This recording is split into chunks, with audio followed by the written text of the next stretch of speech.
Hello and welcome back to the Start a Glamping Business podcast. Today we don't have a glamping site owner as such, but we do have probably the best travelled glampers in the world, really. We have Mike and Ann Howard of HoneyTrek. They have been on the world's longest honeymoon since 2012, I believe.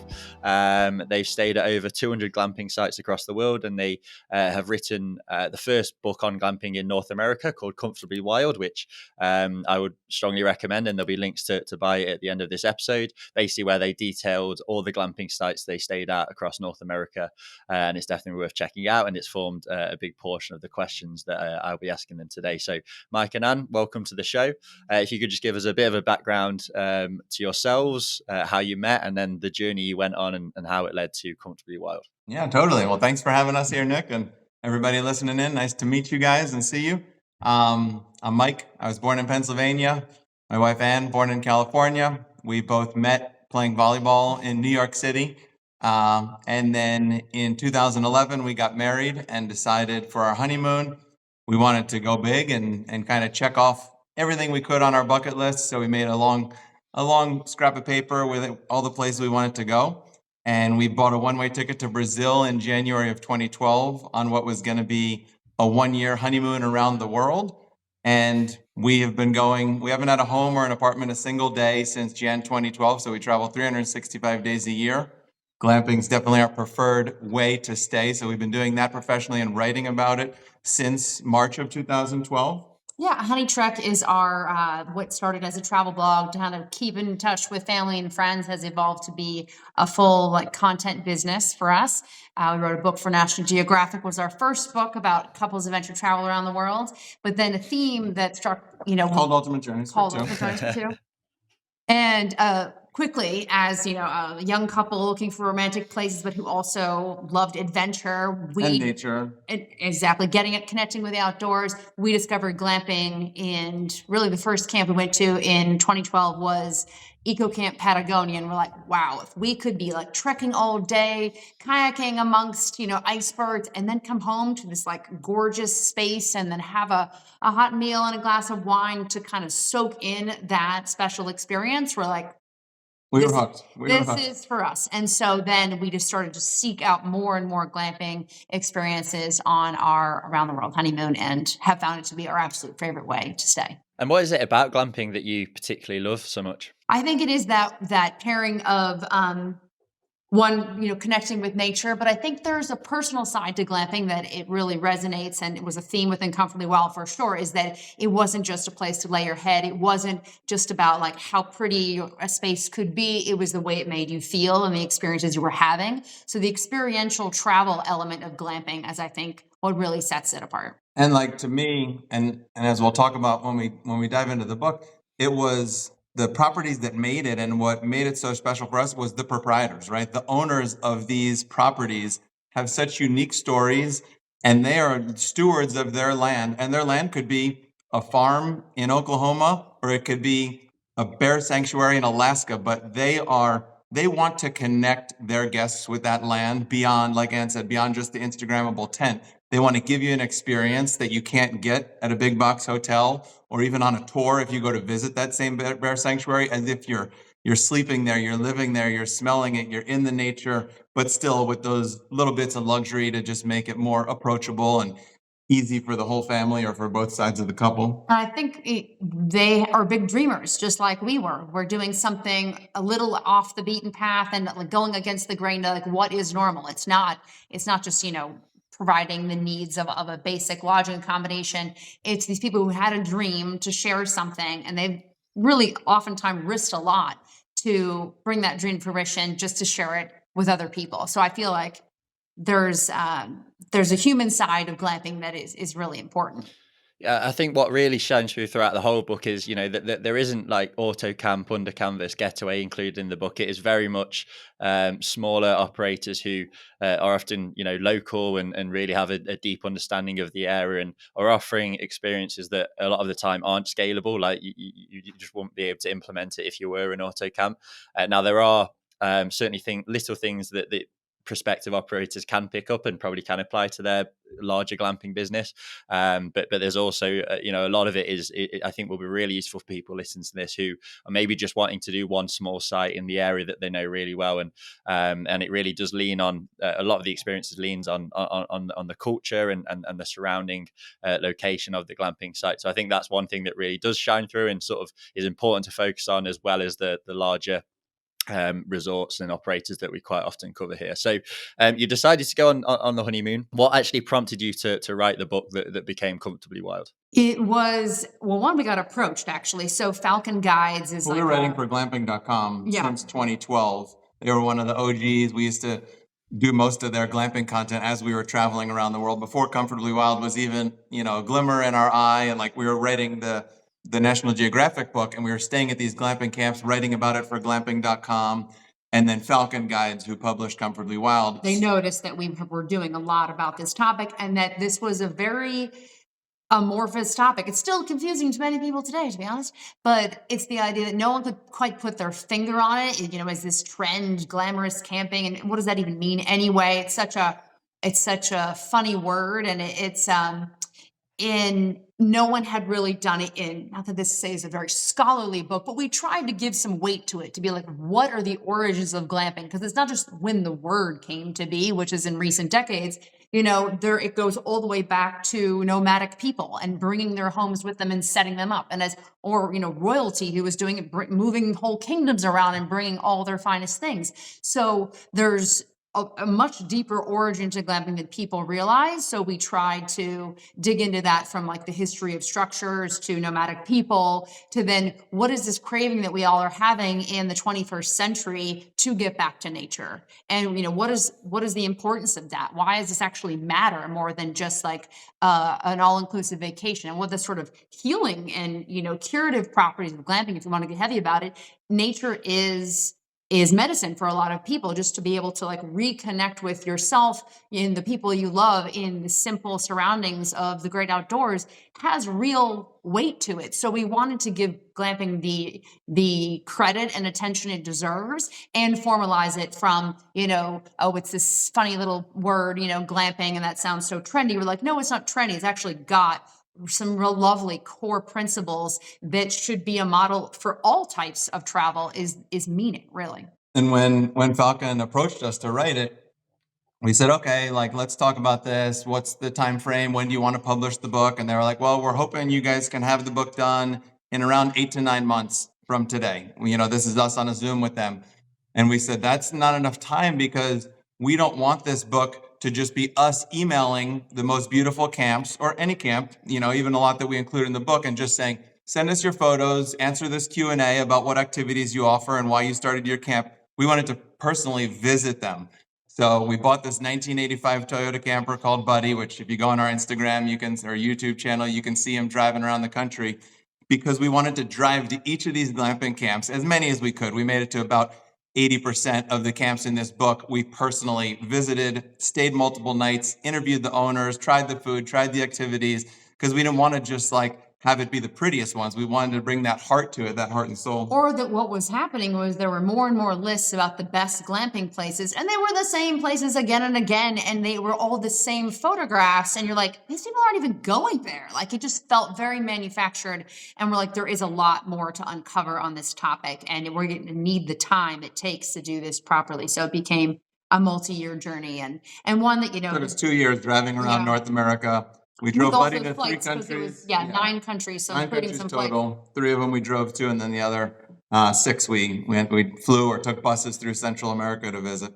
Yeah, I think some of those like top 10 glamping site lists are just designed to get to the top of Google, which I don't blame them. I'm a marketer, I understand it, but I think what shines through in your experience is that you actually went and stayed, spoke to the owners, really took time to understood what the experience is like.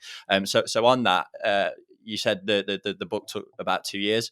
How many sites did you stay at across the duration of the book writing process? Oh, what would you say? I think we stayed at over 80, but then also more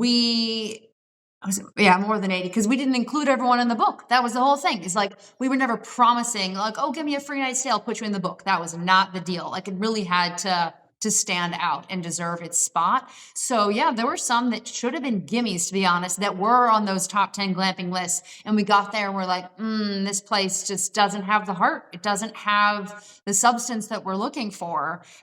They photograph well, but what's scratch the surface and it's not there. So yeah, it had to be the feeling that it evoked and the memories it took with us. There were some $1,000 a night places that we stayed at that didn't make the book, and we're not going to name names because they were beautiful camps and they do great on Instagram, and they're maybe right for some audience that wants just pure luxury and views, and they're not there for the experience side of it.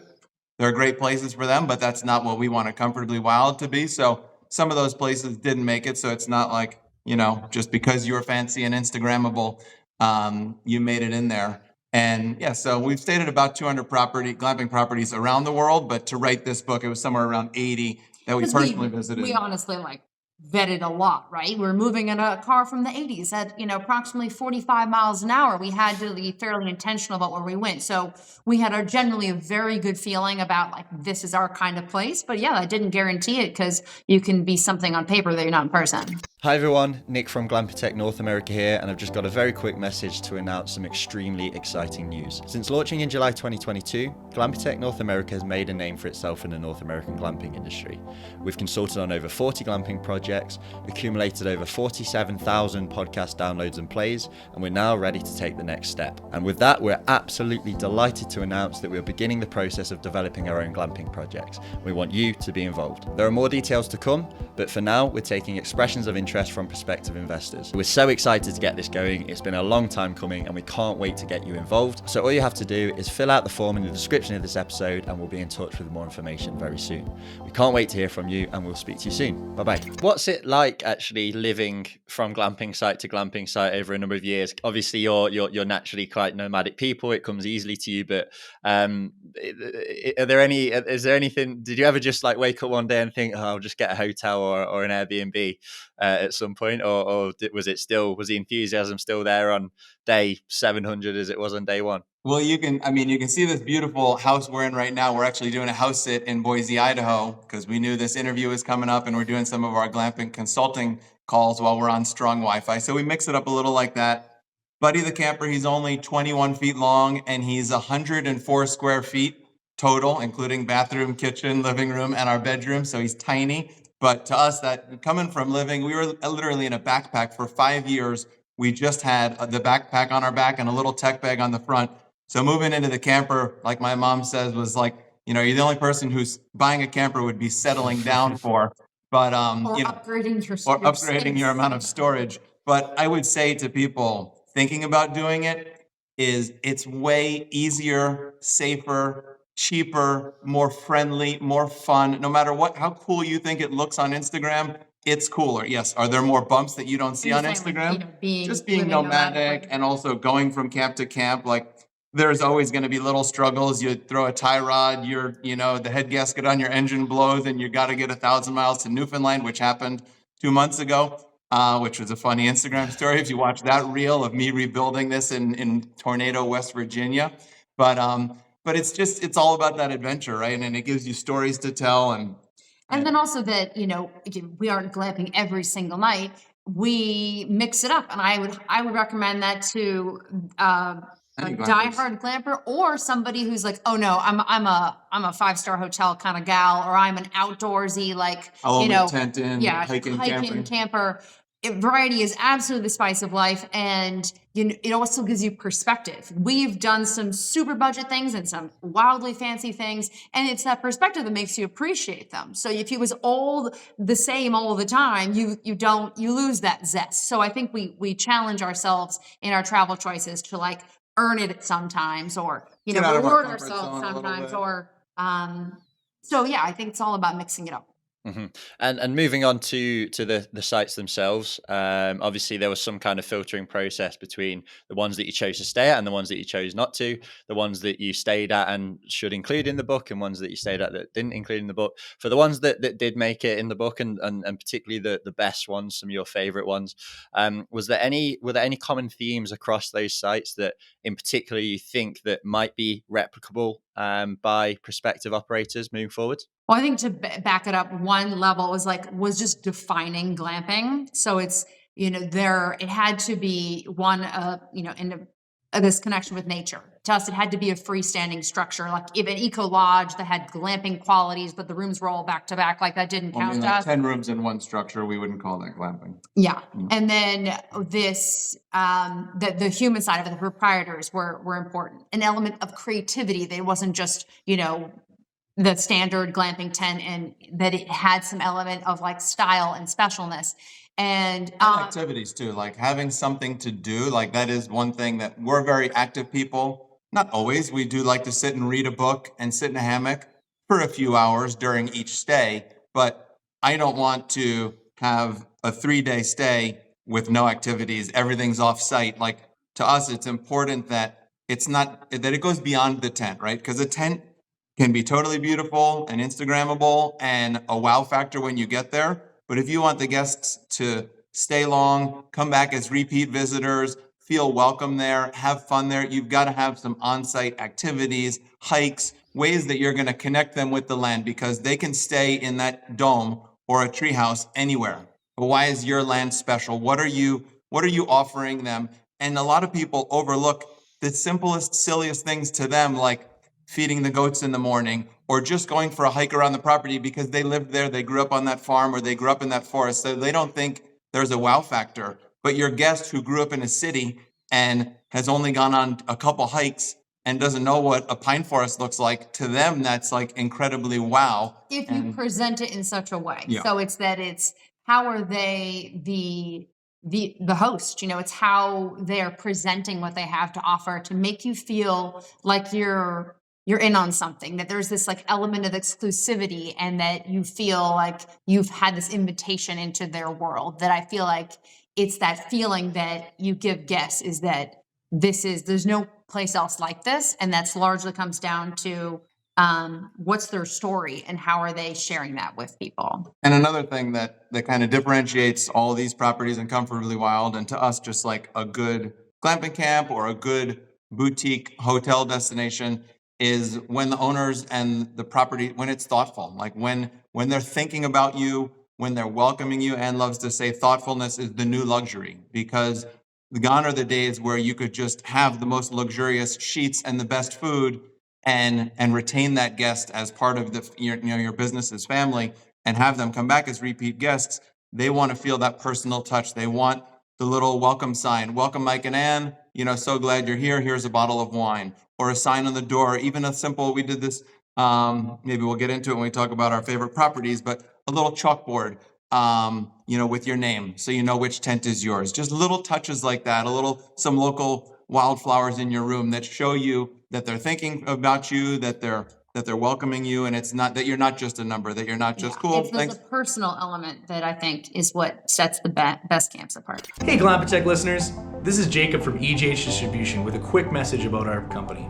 EJH Distribution is a premier provider of event structures, glamping accommodations, and much more. We're a distributor for many manufacturers, one of them being Dewar Tenton, a company that's been around for over 75 years.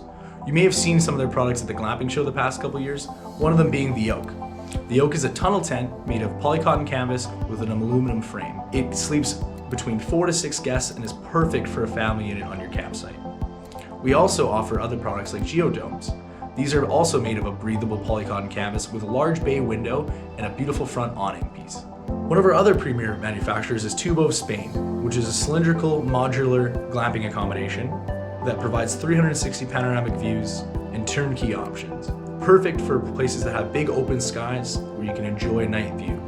We also provide event structures from Creative Structures of the Netherlands, which offer unique dome structures which are modular and can be built in a matter of hours.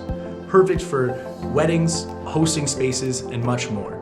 If any of these products have piqued your interest, please feel free to reach out to us at sales@EJH Distribution or give us a ring at 587-987-0115. We'll be more than happy to help you with your project.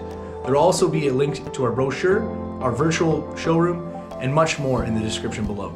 Thank you for your time and hope you enjoy the rest of the show. And on the flip side, you touched upon this a little bit in terms of sites that you stayed at but didn't make the book, and it sounds like those ones were kind of maybe lacking a little bit of soul. If you were to advise prospective operators on how to avoid being one of those sites, i.e. a site that would qualify to be eye-catching enough to get you to stay there, but ultimately not be good enough of an experience to be written about and covered, what should prospective operators avoid if they're looking not to go down that path? Well, I think you don't you don't need to put the pressure on yourself that you need to be everything to everyone at all times. We've stayed at places that are maybe only an acre big, and you're not going to spend your whole world in that acre. It's not enough to do. But you, as a host, are the connector. You're the expert. So maybe it's not, don't try and keep everyone within your four walls all the time. Be a good guide and a good, insider. You're a local insider. It's all about the experience you're presenting to me. And that may be off your property. So I think people fear too much that they have to hold everyone's attention at all times. If you gave me great advice on things to do, I think just as highly of your camp, because you were a great host. You extended the world that you were creating by pointing me in the right direction. So, really pride yourself on being a local expert, not just, think outside of just what you've created and how you can make your whole destination a place worth coming to spend time at. And another tip, this is not something not to do, but it's something to do. And a lot of camps do not do this. And the small camps especially need to do this. The bigger camps, okay, if you're making a couple $1 million a year, you're doing something right. But what we look for when we're choosing a camp to stay at or a camp to write about is we go to that about page on their website. And if we don't see an about page on your website, I immediately think you're corporate, you've got investors, you don't really want to connect with me. You just want to show me a splashy room, get my couple $100, say thanks for coming, hope you had fun. I want to see your about page. I want to see a photo of you. I want to feel connected to you before I even book your property, because people are going to give you better reviews when they see you're a human. They're more willing to give you their hard-earned money for the stay. Obviously, assuming the tent quality is the same, that about page connects your guests to you before they even get there. And a lot of hosts or owners aren't on site. They've got a GM or they've got a team that runs it. They're not going to be on site. But you want to make your guests feel connected and feel like you've put some heart and soul into this. Show some photos of you, the raw land and what you've done to it in your About Us page, and show you're a real person. Show your family or your wife or your partner. Because to us, that's what is going to ingratiate them to you and make them a friend and not just a guest. So having an About Us page, maybe it's not part of your full nav, maybe it's on the bottom of your page, but if you can put it up on your navigation up there. Because I think camps make the mistake sometimes that they won't sound as professional, or they want to make themselves sound bigger than they are. And glamping is about being boutique and bespoke, and that's okay that you're small. That to us is that personal side that's so important. So, be who you are. Don't try and speak in the third person vaguely, and that it's okay to be small. That's actually, there's a lot of people, that's what they're looking for. Yeah, and I think that's actually really important to emphasize, because we get a lot of listeners to this who are just looking to do, maybe one small site in their regional location, and they don't really have any huge aspirations to scale something massively, and they may get caught up sometimes trying to match those big brands in terms of being slick and efficient. But ultimately it's the personable element that really makes it, as you're saying there. And so yeah, it doesn't have to be completely professional. You don't have to have all the most expensive equipment. If you can get across the personality of the owner, then I think that can be a little bit reassuring to those smaller operators who maybe worry about having to compete with the bigger brands. So I think that's a good point to make as well. You mentioned and that it's important for the host to be the connector and not to necessarily try and have to manage everything about the stay and keep them on site all the time. We had Amanda Jensen from Sanctuary Treehouse Resort in I think Tennessee on the podcast a little while ago. And she had something called a partner perk program, where she would go out to the local businesses, get them to sign up to the program, no costs or anything like that. And she just put together a little kind of discount sheet for guests to go out and spend money in the local community. She made no money directly from any of that on either side of the transaction, but it really adds to the guest experience. And it's little things like that, as you say, that can kind of make the difference, especially. So on the topic of little things like that, was there any little thing, little amenity across all of the sites that you stayed at that really sticks out in the memory as something that really did make you feel special, welcomed, however you want to describe it? Was there anything, small little thing that really stood out from any of those sites? I've got one. I'm going to do the one from Cyprus. You have one? Okay.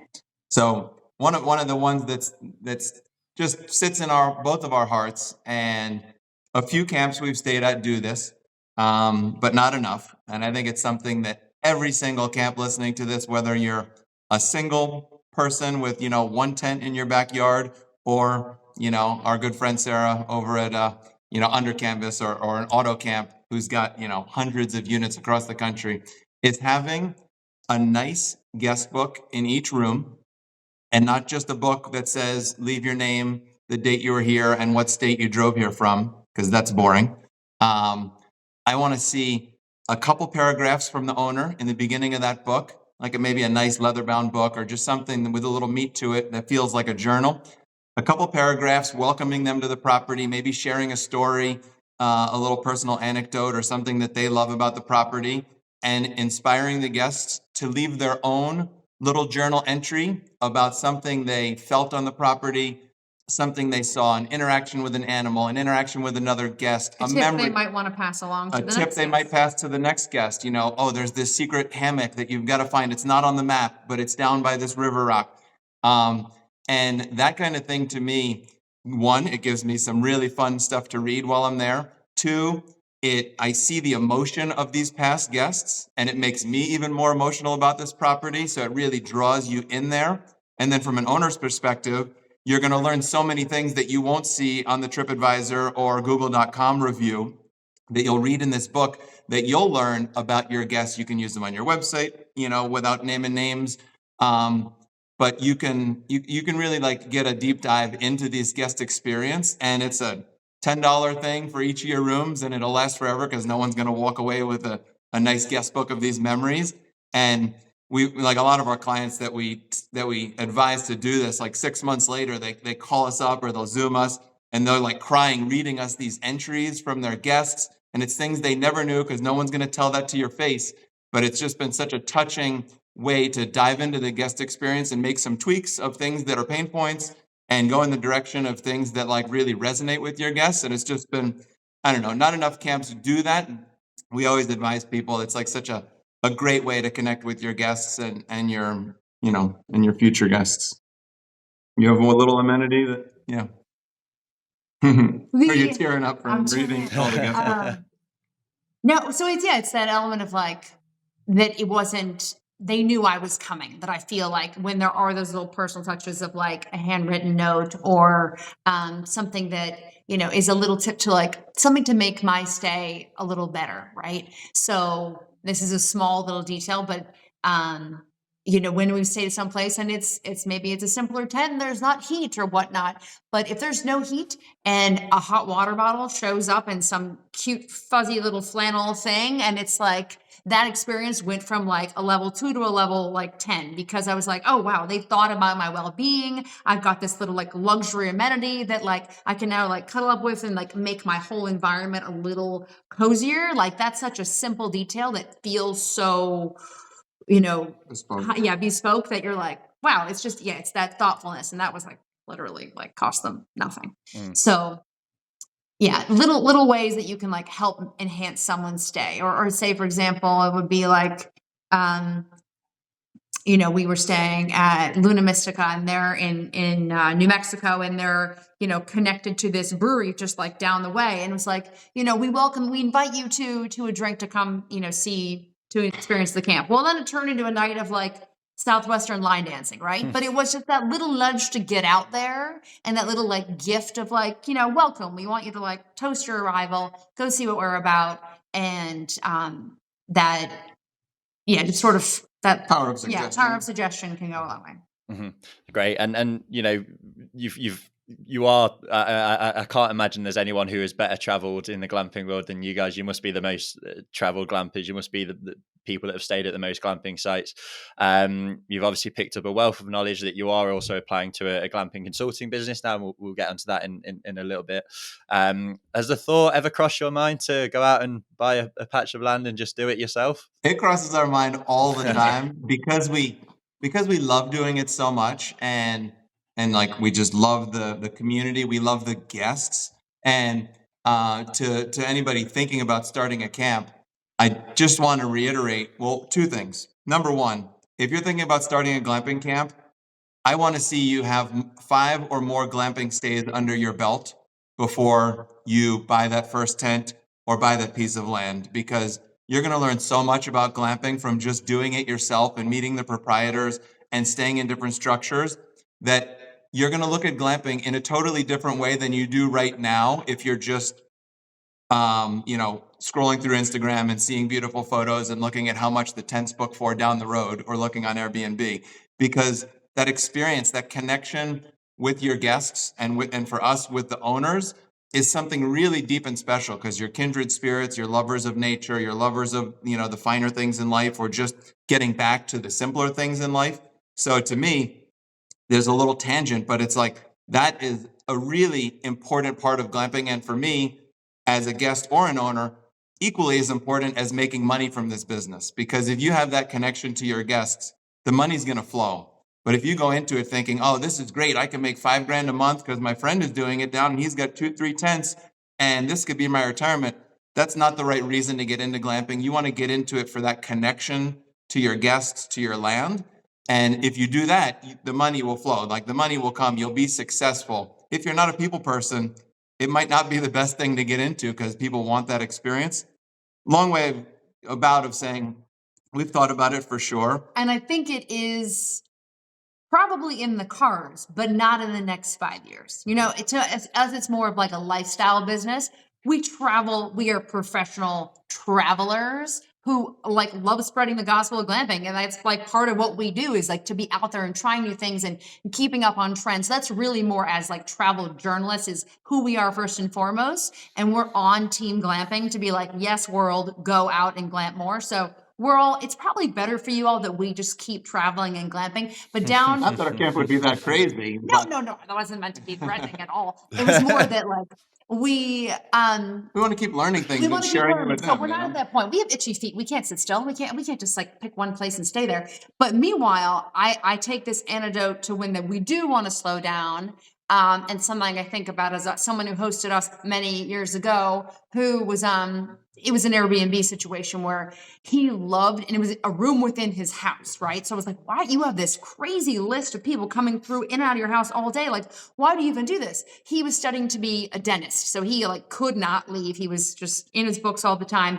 But he's like, when I host, I love to travel, and I can't right now, but when I host, the world comes to me.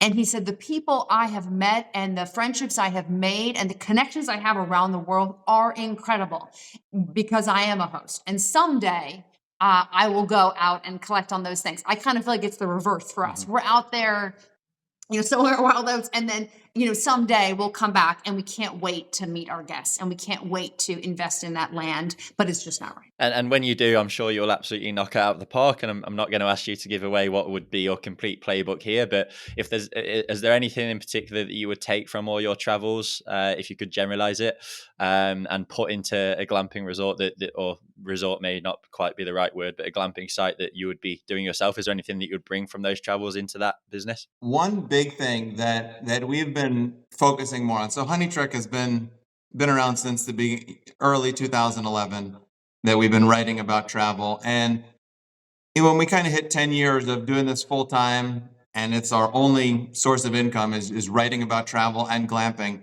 we really made a conscious decision. And we've always been sustainable. We haven't used a single-use water bottle, a single one, through 76 countries now. In 11 and a half years, we haven't consumed a single one. We've been vegan for just over 8 years. This October was 8 years, all for environmental reasons. So we're living the sustainability, but we haven't like incorporated in our message a lot, little bits here and there, but we've made a conscious decision to try to. And glamping's obviously a big part of that. It's a very light footprint on the land. It's a deep connection to the land and sustainable practices. So I would say if we were going to start a camp, having it be along the lines of like a regenerative resort type place, some place that, and I think this is just good advice for anybody listening who's starting a camp, whether you are the one person or you're the franchise of 10 camps around the country, is to every place you can think about how you can make the land and the animals and your neighbors and the water and the soil stronger than when your camp showed up.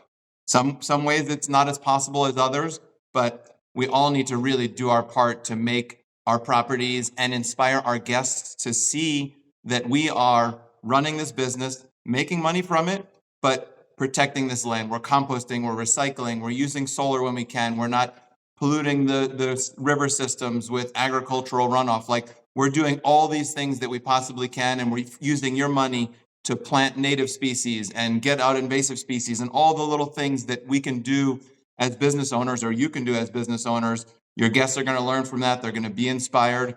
So that would definitely be a big tenet of our camp if we did it, on how to inspire all of our guests to tread lighter on the land and learn from each other too, that it's not that the owner knows everything about it. Your guests know a lot of things and they can give you advice. So make it like a kind of a two-way street of becoming more sustainable while having a lot of fun and having a unique experience. And that's for like our greater theory on travel and making sustainable choices. Is it's taking the things that you love to do and just making smarter choices so that they are making a positive impact versus a negative. Doesn't mean you don't need to eat fantastic food, do cool things, Drink shop, good wine. drink good wine, all the things.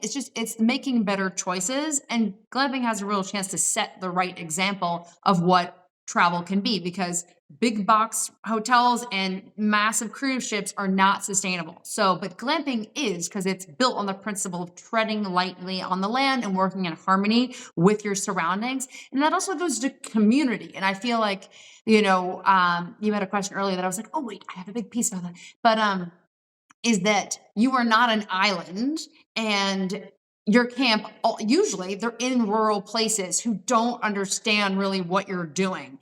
And you need to make them your friends by including them in your successes. So in that referral program you were talking about, I love that idea that not only was she offering this fantastic thing to her guests by being such a great travel resource, she was building goodwill in her community for people who then want to support her. So it's like this ecosystem that's bigger than your camp, and making the area and the community stronger is where, glamping should go. Exactly. And I've heard that sentiment echoed a lot by people who are not only financially successful in the glamping industry, but emotionally rewarded. The ones who seem to absolutely adore what they do are the ones who have integrated into the community and really have built that great relationship. So I would echo that absolutely.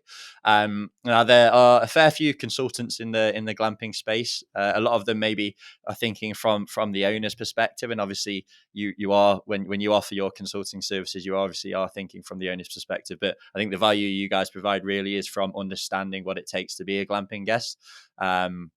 And obviously, the model of glamping, the ROI available is amazing, but if you're not satisfying your guests, then it's never going to work. So I think that what you guys are offering is unique and definitely absolutely needed in the industry. So could you tell us a little bit about the consulting that you offer and how you help prospective operators? Yeah. So once we wrote the book and started going to the glamping show in the States, everyone, started asking us all sorts of questions about our experiences, about what guests want, about composting toilets versus chemical toilets versus flushing toilets. Do they need to be ensuite? How do I do food? Should I do a camp store? What's the booking process? How much can I charge? What tent? Should I get a dome or a treehouse or a tent?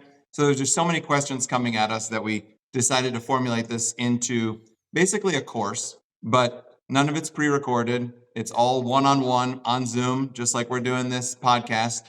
It's one-on-one with the camp owner. We send them a full questionnaire, which is about 30 different questions, budgeting, timeline, personnel, experience, their goals, their dreams, where they are now, land, all the high level questions. And then we ingest that. And then we basically have 2 courses. One's an hour and a half, which is more just general Q&A.